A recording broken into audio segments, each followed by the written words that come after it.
Nesse episódio, quero falar sobre proteínas vegetais. Pessoas vegetarianas ou aquelas que por alguma razão desejam reduzir o consumo de carne tendem a ficar em dúvida se o consumo de proteínas vegetais possui uma qualidade nutricional igual ou semelhantes às carnes. Devemos ter cuidado quanto ao aporte de aminoácidos quando consumimos proteínas vegetais, assim como o consumo de antinutrientes, mas também somos beneficiados pela diminuição do risco de doenças cardiovasculares. Espero que esse episódio seja útil para esclarecer sobre o consumo de proteínas vegetais. Eu sou o Lois Marcondes, o super nutricionista do Dicas Curtas, e semanalmente trago aqui nesse podcast várias dicas e informações para ajudar você a se alimentar melhor, melhorando assim sua saúde, estética e bem-estar. Então, para que você não perca nenhuma dica e fique atualizado com todas as informações que estarei compartilhando aqui, basta assinar o podcast e acompanhar todas as semanas o super nutricionista do Dicas Curtas. Quer entender qual a melhor maneira para se alimentar bem e cuidar de sua saúde? A partir de agora, você vai ficar por dentro das melhores dicas sobre nutrição e alimentação saudável com o super nutricionista, mais um expert do Dicas Curtas.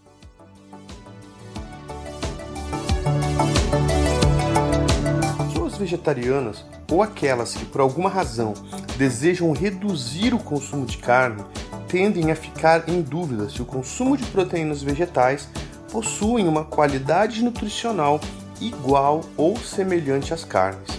E para ajudar a esclarecer as dúvidas sobre proteínas vegetais, foi publicada em 2020 na Nutrition Reviews uma revisão na qual visou destacar a qualidade nutricional das proteínas vegetais e estratégias para utilizá-las de forma a atender às necessidades de aminoácidos, assim como avaliar os benefícios potenciais das mesmas relacionadas à função física. A qualidade de uma proteína ela é avaliada a partir dos aminoácidos presentes, os quais são adequados para garantir o crescimento e o desenvolvimento humano e ser prontamente digerida e absorvida, como ocorre com a proteína de soja, por exemplo. Porém, isso não pode ser observado em todas as proteínas vegetais, podendo ser insuficientes em um ou mais aminoácidos essenciais. Quando eu me refiro a aminoácidos essenciais, são aqueles aminoácidos que precisam vir da alimentação, e já os aminoácidos não essenciais são aqueles que podem ser sintetizados pelo organismo. Apesar disso, esse fato não deve ser tido como uma preocupação se forem consumidos diversas fontes proteicas ao longo do dia, podendo assim haver a complementação dos aminoácidos presentes nos alimentos. Ainda sobre isso, o estudo evidencia que não é necessário combinar muitas fontes de proteínas complementares na mesma refeição, se o intervalo entre as refeições for curto, como algo em torno de 3 horas. Também é importante ressaltar a importância fisiológica dos aminoácidos não essenciais e condicionalmente essenciais, muito encontrados nas proteínas vegetais. A proteína de soja ela é considerada de boa qualidade e apesar dela não conter muita leucina, ela, assim como a proteína do soro do leite, ela contém 3 vezes mais arginina e 2 a 3 vezes mais glutamina. As proteínas vegetais elas são importantes, pois foi relatado que o consumo de proteína vegetal em detrimento da animal é capaz de reduzir os fatores de risco de doenças cardiovasculares em adultos por meio da redução de lipídios sanguíneos. Tendo em vista que os alimentos de fonte de proteína animal são compostos de certa quantidade de gorduras saturadas em sua composição. Ainda pode contribuir para a saúde metabólica de adolescentes com obesidade. Apesar disso, não se deve considerar todas as proteínas animais como inferiores às vegetais para a saúde cardiovascular. Em relação à diabetes, foi concluído que o impacto total da dieta é mais importante do que a fonte proteica, e também que a proteína animal pode ser consumida de forma equilibrada. Já a respeito do desenvolvimento de câncer, alguns estudos apontam que o consumo de carne está associado ao risco elevado de câncer coloretal decorrente de polimorfismos genéticos. portanto, a substituição da proteína animal seria uma boa estratégia para reduzir esse risco em indivíduos com determinadas variantes genéticas.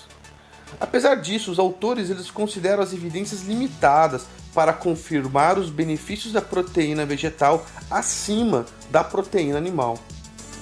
Quando analisado em relação à propriedade funcional, foi sugerido que novos estudos fossem realizados com alimentos inteiros no lugar de proteínas isoladas, já que os alimentos vegetais possuem diversos compostos bioativos como carotenoides e flavonoides que contêm benefícios à saúde. A substituição das proteínas animais por vegetais foi apoiada em termos de longevidade e foi encontrado efeito protetor renal quando consumido alimentos vegetais, o que pode ser justificado pelo efeito sinérgico das proteínas vegetais e seus compostos associados. Foi demonstrado que é possível sintetizar massa muscular consumindo proteínas vegetais de maneira equivalente às proteínas animais. Porém, a ingestão proteica deve ser aumentada para suprir a quantidade de aminoácidos necessários, principalmente de leucina. Esse consumo se torna mais fácil devido à grande disponibilidade de concentrados e isolados de proteína vegetal no mercado, como proteínas em pó à base de ervilha e arroz.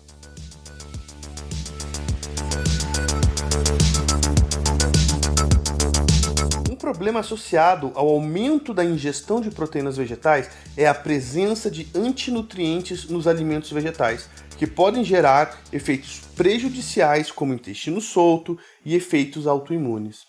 Eles podem ser contribuintes da possível má digestão proteica, como inibidores de tripsina, de protease, má digestão de carboidratos, como inibidores de alfa-amilase, má absorção de minerais, fitatos, taninos, oxalatos, além da interferência com a captação de iodo pela tireoide, uma disfunção intestinal, uma inflamação e efeitos comportamentais. Apesar disso, os antinutrientes também podem proporcionar efeitos positivos. Quando presentes em baixos níveis, podem ajudar a reduzir a glicose sanguínea e o colesterol, assim como os triglicerídeos do plasma. As saponinas elas podem contribuir com a função hepática e reduzir a aglutinação plaquetária, além de reduzir o risco de câncer, enquanto os taninos parecem ter efeito antimicrobiano. Ademais, existem formas da redução da concentração desses antinutrientes em proteínas vegetais, incluindo imersão, fermentação, brotação, aquecimento, irradiação gama e tecnologias genômicas. Além disso, o processamento de alimentos também realiza esse processo, melhorando a digestibilidade da proteína. O consumo de soja ele também é um motivo de preocupação para algumas pessoas devido à presença de isoflavonas, que são compostos que possuem elementos na sua estrutura química semelhante ao estrogênio, podendo se ligar fracamente aos receptores de estrogênio. Essa preocupação gira em torno de impactos endócrinos e reprodutivos, porém essas teorias elas não possuem respaldo científico. Então, soja não reduz concentrações de testosterona. O consumo de soja ela é considerado seguro e pode até mesmo ser considerado como um fator de proteção ao câncer de mama. Porém, deve ser evitado em indivíduos com hipotireoidismo, pois a soja pode interferir na absorção da levotiroxina sódica. Por fim, o aumento do consumo de proteínas vegetais aumentou não somente em adultos, mas também em crianças, devido à tendência no aumento do movimento de adeptos ao veganismo e ao vegetarianismo. E saber dessas informações é importantíssimo caso você tenha o desejo de aderir a esses movimentos ou apenas reduzir o consumo de proteínas de origem animal.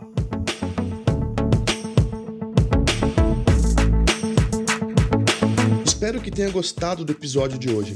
Se você gostou, curta, comente e compartilhe o Dicas Curtas em suas redes sociais.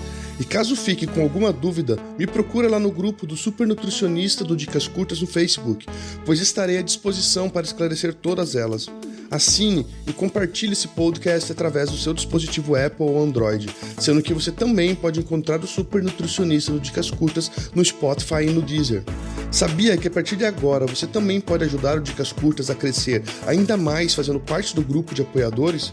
Com incentivos a partir de R$1 por mês, você ajudará o Dicas Curtas a alcançar mais pessoas, incluir novos experts e, claro, ter acesso ao grupo de apoiadores no Facebook para receber conteúdos especiais e ter acesso a lives exclusivas para poder tirar suas dúvidas ao vivo com experts de sua preferência. Para ser um apoiador, basta acessar o site apoia.se/dicascurtas. O link vai estar disponível na descrição do episódio. Ficamos por aqui e até a próxima semana com mais uma dica do super nutricionista do Dicas Curtas. Até a próxima semana.